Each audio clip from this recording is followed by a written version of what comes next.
Today I am going to show you how to take 3 horrible mistakes in your art and turn them into fabulous, fabulous pages that you love again.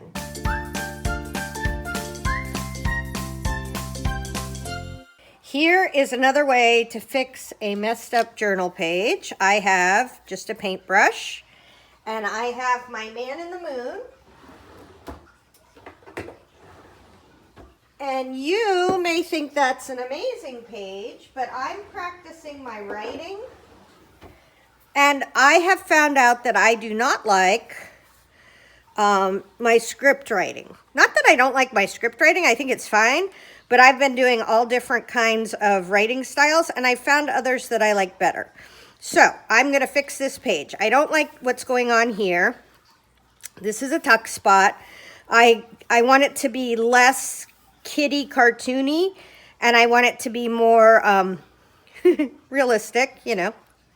So what I'm going to do for this one is I'm going to paint it, right? So I wrote that, those words, and I didn't really like them. I mean, I'm going to do them in a different font style, but what I can do, super easy. Ooh, am I running out of black? Okay, there we go.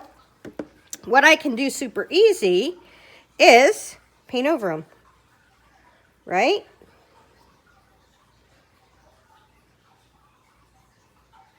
So I am just going to go around here.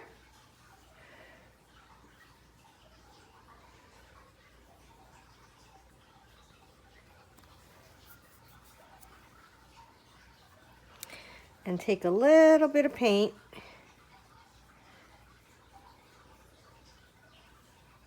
And I am going to make most of this 2-page spread kind of black and blue. Because I feel like this is going to be a space one. Didn't know what was going on this page when I did it, right? It was just I have a video about starting this journal page. I didn't know what was going to be on it. And I think I'm going to go over to him.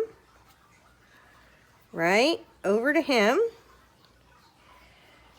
Maybe I won't get so close because I can go in and outline him later. And obviously I am not the world's best painter. I'm not a painter at all. But I can manage this with a bit of acrylic paint, right? And I am just going to go along here and kind of blend that in. I'm not going to get rid of all those dots. I'll probably leave those ones underneath there a little bit. Okay.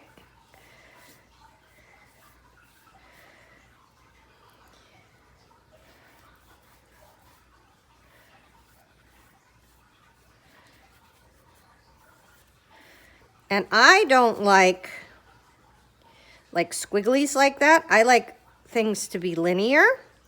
You might like squiggles, so you can paint your squiggles. And see, it's getting on this thing behind it, so I'll just take that out.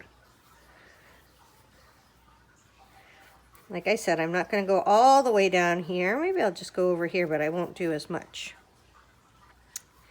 Because I kind of like those circles.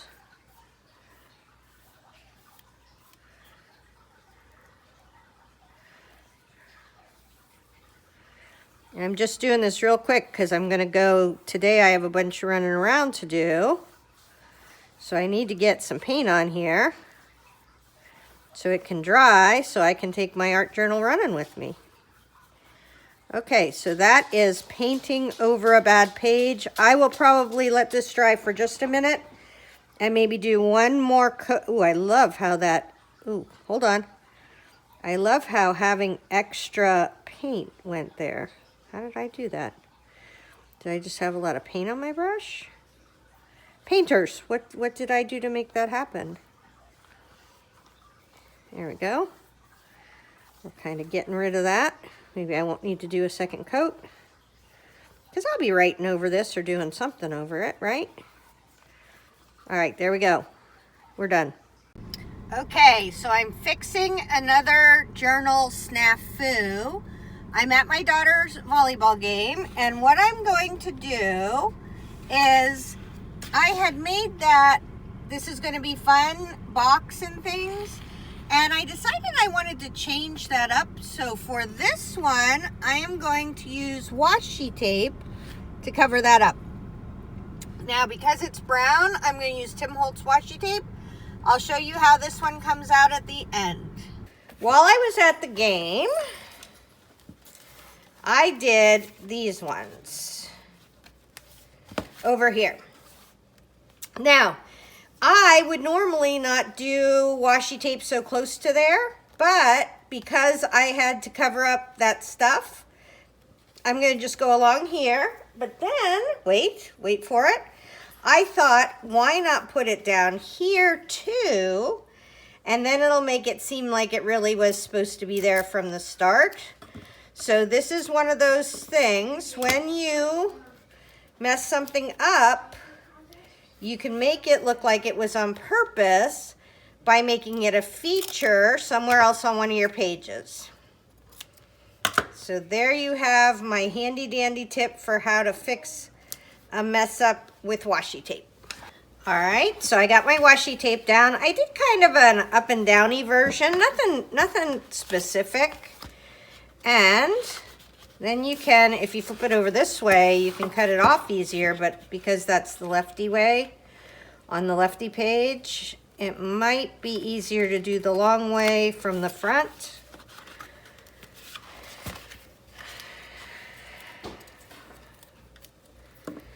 Cutting washi tape for me is always a debacle. It gets stuck on me. I can't get it off.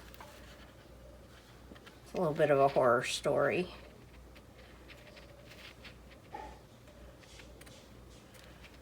All right. Just proving time and time again, you don't have to be coordinated to be an art journaler. So there. I'll probably wind up outlining it or doing something else to it, but that is a really good way to clean up something that you made that you don't like anymore. Okay, so today I found this in the garbage, and I was like, why is this in the garbage? Because all I saw was this part of it, and I thought, well, I kind of like that. And then I realized I had tossed it in the garbage because I truly, truly hated what I've done with this girl's hair. So here is something you can do if you hate what you made. Okay, so I am going to cut it up. So I could possibly keep some of that, but I'm not going to. I'm not big on keeping parts of my stuff or saving things, but I thought this was so cool. This is actually an envelope. So this is going to make a epically, let's go ahead and stick a piece of tape on here to close this up, because it's not a very good envelope, but it is an envelope. And we'll stick a piece of tape on there to get it stuck down. And there's the beagle, right on time. You know he always talks during these. I think he's talking to me. Okay. That girl I don't like is in the garbage, but what we're going to do is we're going to make this a super cool tuck spot for something by just cutting around this corner. Now, if this was just on a piece of paper, you could do the same thing. You could just, you know, put down the edges of it, tape down the edges or glue them down or whatever. But if you do something and you absolutely hate it, it's best to find out if there's any little bits of it you like, and then you can hack it up like I'm doing. Don't be super precious about your stuff. It's putting pieces of magazines or putting art supplies or whatever onto paper. So you're not making, you know, I'm not, let's not get you involved. I'm not Michelangelo making the Sistine Chapel. I'm just trying to make something fun that makes me happy. So it is fine if I cut things up in a way that make me happy. So I'm not even going to cut all those bubbles. I'm just going to come around here. And then I'm going to cut that bit off and keep cutting. And you could cut whatever part you wanted off. In fact, I may use this. I just bought a new notebook I didn't need. And I've stopped lying to myself. I don't need any more notebooks, but I bought a really cool one at Michael's, 80% off today.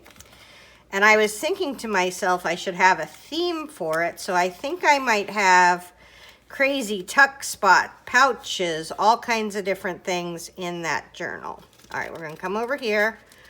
We're gonna cut this edge off, and then we'll do that hard spot in the middle in just 1 second. Oh, and now the cat's here. Aren't we lucky today? All right, so we're gonna go around there. That's good. And then I just have this last little bit. I'm not gonna try to get that one bubble out by itself because that would be hard to cut. There we go, we got this. And this is actually pretty heavy. This is actually a pretty heavy paper. So now that is wicked cool. So now I have a tuck spot that's all cut out. It's already cool, it's already neat. I made it, so I like it. Maybe it'll be someplace on the bottom. I don't know, but that is very neat, and it turns something I don't like at all into something I can live with. So there you have it. This is the one that's the envelope that we cut off. Here's the gal that I didn't like the writing I'd done, so I put washi tape along it. And then here's the man in the moon, where I painted over something I didn't like. Hopefully that helps. Tara Jacobsen, Artsy Fartsy Life.